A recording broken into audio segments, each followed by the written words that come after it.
Le cours d'aujourd'hui, c'est l'anatomie de la scapula, qui est appelée aussi omoplate. C'est un os pair, c'est-à-dire on a une scapula à gauche et une scapula à droite. Elles sont situées sur la partie postéro-supérieure du thorax et formant avec la clavicule la ceinture scapulaire. La scapula s'articule avec la clavicule par l'acromion, formant l'articulation acromio-claviculaire. Il s'articule avec la tête humérale, formant l'articulation scapulo-humérale.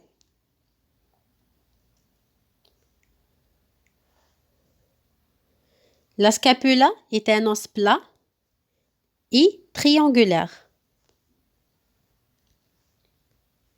Présente une surface antérieure et une surface postérieure.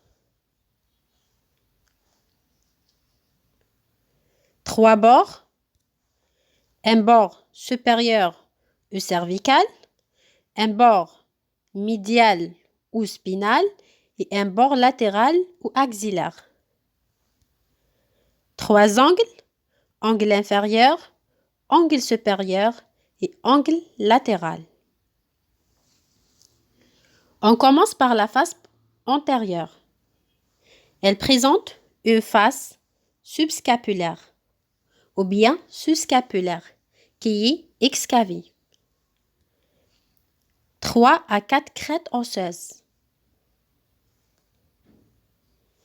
et piliers de l'omoplate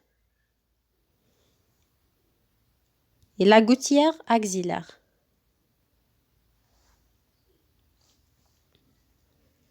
La face postérieure présente premièrement l'épine qui se constitue en dedans par la surface triangulaire et tubercule du trapèze et qui se prolonge en dehors par l'acromion.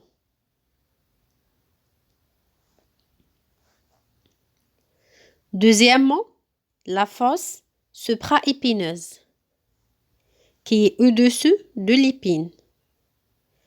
Troisièmement, la fosse infraépineuse qui est au-dessous de l'épine. On passe au bord supérieur. Le bord supérieur est court, mince et présente l'échancreur ou bien l'inciseur coracoïde.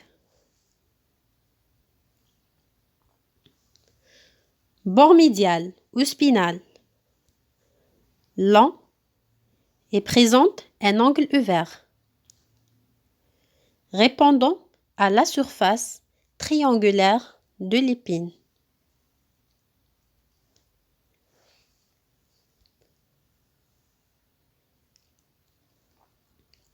Le bord latéral ou axillaire. Elle présente crête osseuse, gouttière axillaire, tubercule infraglynoïdal et des zones d'insertion musculaire qui assurent l'insertion du petit rang et du grand rang.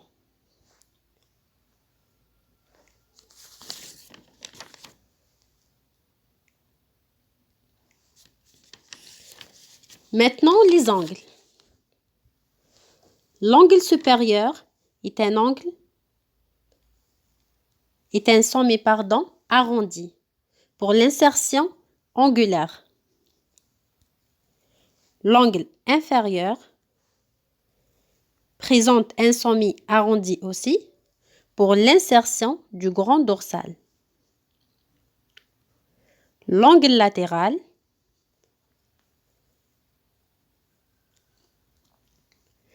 présente la cavité glénoïdale contient au centre le tubercule glénoïdal et sur le bord antérieur l'incisure glénoïdale.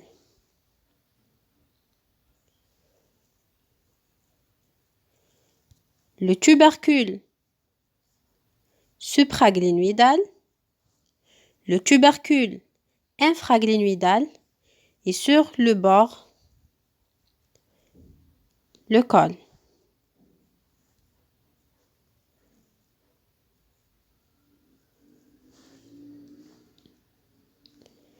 Il y a aussi le processus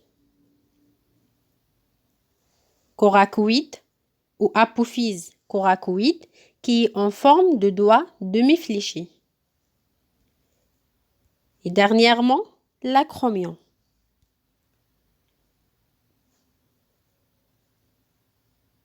Qui est le prolongement en dehors de l'épine scapulaire.